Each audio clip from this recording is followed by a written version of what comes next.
اچھا جی، تو theories of feminism پہ بات ہم کر رہے ہیں، تو اس میں لبرل فیمنزم سب سے پہلے ہے، اور لبرلز یہ کہتے ہیں کہ all people are created equal and should not be denied equality of opportunity because of gender. تمام لوگ ایک ہی طریقے سے پیدا ہوتے ہیں اور ایک ہی میتھڈ سے پیدا ہوتے ہیں، میل ہے فیمیل ہے، تو ان کو ان کے جینڈر کی وجہ سے کبھی بھی انہیں جو اپرچونٹیز سوسائٹی کے اندر جو اسکارس ریسورسز ہیں یا اپرچونٹیز ہیں وہ ڈینائی نہیں ہونا چاہیے کہ کسی کو کم صرف جینڈر کی بیس پہ کسی کو کم فیسلٹیز ملیں اور کسی کو زیادہ فیسلٹیز ملیں. ہماری سوسائٹی کے اندر، میل ڈومیننٹ سوسائٹی کے اندر، پیرنٹس اپنے بیٹوں کے اوپر زیادہ انویسٹمنٹ کرتے ہیں اور بچیوں کے اوپر کم انویسٹمنٹ کرتے ہیں. یہ اس کو اگزامپل کے طور پہ ہم یہاں پہ لے سکتے ہیں کہ چونکہ دونوں ایک ہی میتھڈ سے پیدا ہوئے ہیں، ایک ہی طریقے سے مدر نے سیم پین لیا ہے، پیرنٹس کے لیے سیم لائبلٹی ہے، تو اس وجہ سے جینڈر کی بیس پہ دونوں کو اپرچونٹیز بھی سیم ملنی چاہیے. Liberal feminists focus their efforts on social change through the construction of legislation and regulations of employment practices. Liberals کا یہ خیال ہے کہ جتنا بھی جو بھی ایفرٹس ہیں اس سوشل سسٹم کے اندر چینج کرنے کی، چینج لانے کی، وہ ایفرٹس تھرو لیجسلیشن ہونی چاہیے، وہ زبانی جمع خرچ نہیں ہونا چاہیے. اس میں آپ کو ایفرٹس جتنی بھی کرنی ہیں وہ لیگل ہونی چاہیے.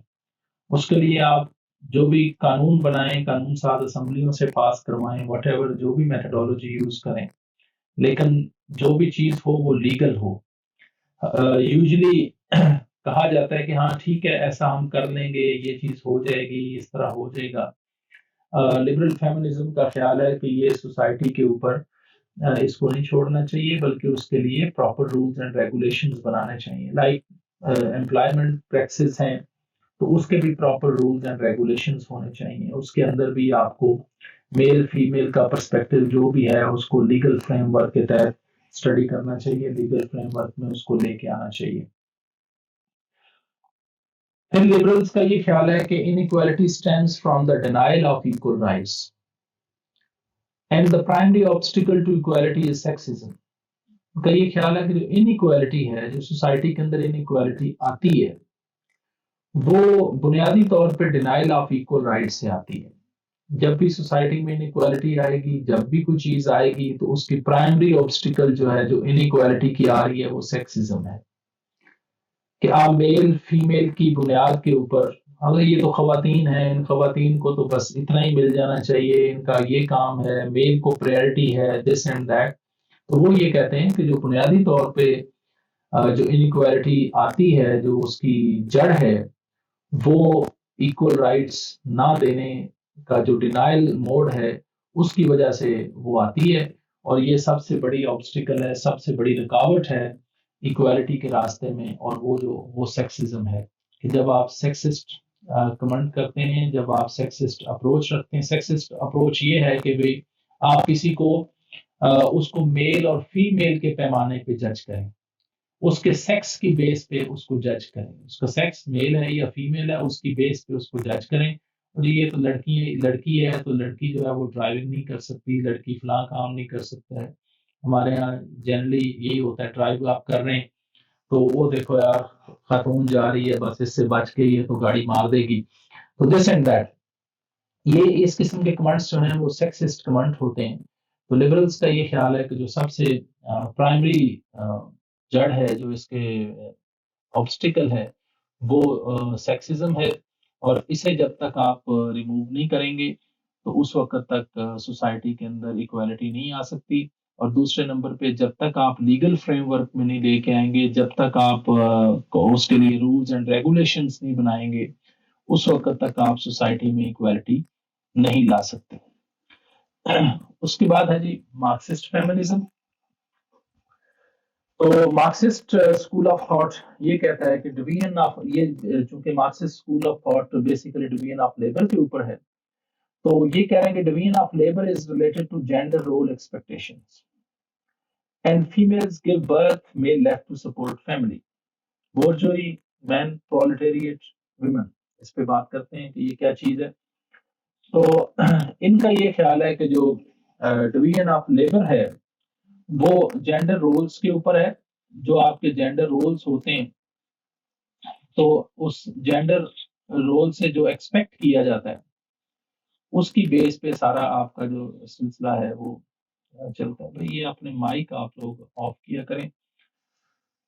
تو میل فیمیل جو ہے وہ یوزلی بچے پیدا کرتی ہے، اور جب وہ بچے پیدا کرتی ہے، جب وہ ریپروڈکٹیو رول یہ پلے اپنا کرتی ہے، تو اس ٹائم پہ ان کا خیال ہے کہ میل کو اسے سپورٹ پرووائڈ کرنی چاہیے. میل جو ہے وہ فیملی کو سپورٹ پرووائڈ کرتا ہے. بائی ڈیفالٹ مین جو ہے وہ بورجوئی ہے، یعنی وہ آپ سمجھیں کہ ریسورسفل ہے، اور فیمیل جو ہے وہ پرولٹیریٹ ہے، یعنی وہ اس کی امپلائی ہے. تو بائی ڈیفالٹ جو سوسائٹی کا جو اسٹرکچر ہے اس کے اندر ہمارے ہاں نظر یہ آتا ہے کہ مین کے پاس امپلائمنٹ دینے کا رائٹ ہے، اور فیمیل اس کی پرولٹیریٹ یعنی اس کی امپلائی کے طور پہ کام کرتی ہے. تو یہ چیز جو ہے اس کو بھی ختم ہونے کی ضرورت ہے.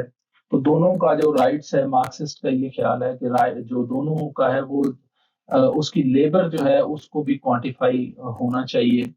اس کے لیبر فیمیل کی جو بھی لیبر ہے، ہمارے ہاں یوزلی ان پیڈ لیبر فیمیل کر رہی ہوتی ہے، وہ گھر کے اندر کام کرتی ہے لیکن وہ ان پیڈ لیبر ہوتی ہے. وہ جو بھی کام جو بھی وہ فیملی کے اندر بہت کچھ کنٹریبیوٹ کرتی ہے لیکن یوزلی وہ ان پیڈ ہوتا ہے، اور اس کی کوئی ورتھ بھی نہیں ہوتی. تو یہ کہتے ہیں کہ میل جو بنیادی طور پہ جو فیمیل کو جو اس کی لیبر ہے اسے اسے ٹرانسلیٹ ہونا چاہیے in terms of economic resources. تو ان کے درمیان ایک بیلنس کریٹ کرنا بہت ضروری ہے. اور جب تک یہ ڈویژن آف لیبر نہیں ہوگی، فیمیل برتھ جب دے رہی ہوتی ہے تو اس وقت وہ ٹائم اس کا سب سے زندگی کا کروشل ٹائم ہے، تو اس میں میل کو اسے سپورٹ کرنا چاہیے. جو آپ کو دوسری سوسائٹیز ملیں گی یا مختلف اور ماڈلز ملیں گے، اس کے اندر یوزلی یہ ہوتا ہے کہ فیمیل اس ٹائم کے اندر جب وہ سب سے زیادہ کمزور فیز میں ہوتی ہے، بچوں کے فیز میں، تو اسے میل چھوڑ دیتے ہیں یا لوگ بچے پیدا نہیں کرتے. تو مارکسسٹ کا یہ خیال ہے کہ اس میں دونوں صورتوں میں ان کی لیبر کو ڈویژن آف لیبر ہونی چاہیے. فیمیل کا جو بھی رول ہے گھر کے اندر یا باہر، اس کو بھی اسی طریقے سے کوانٹیفائی کرنا چاہیے جس طریقے سے میل کی چیزوں کو کوانٹیفائی کیا جاتا ہے.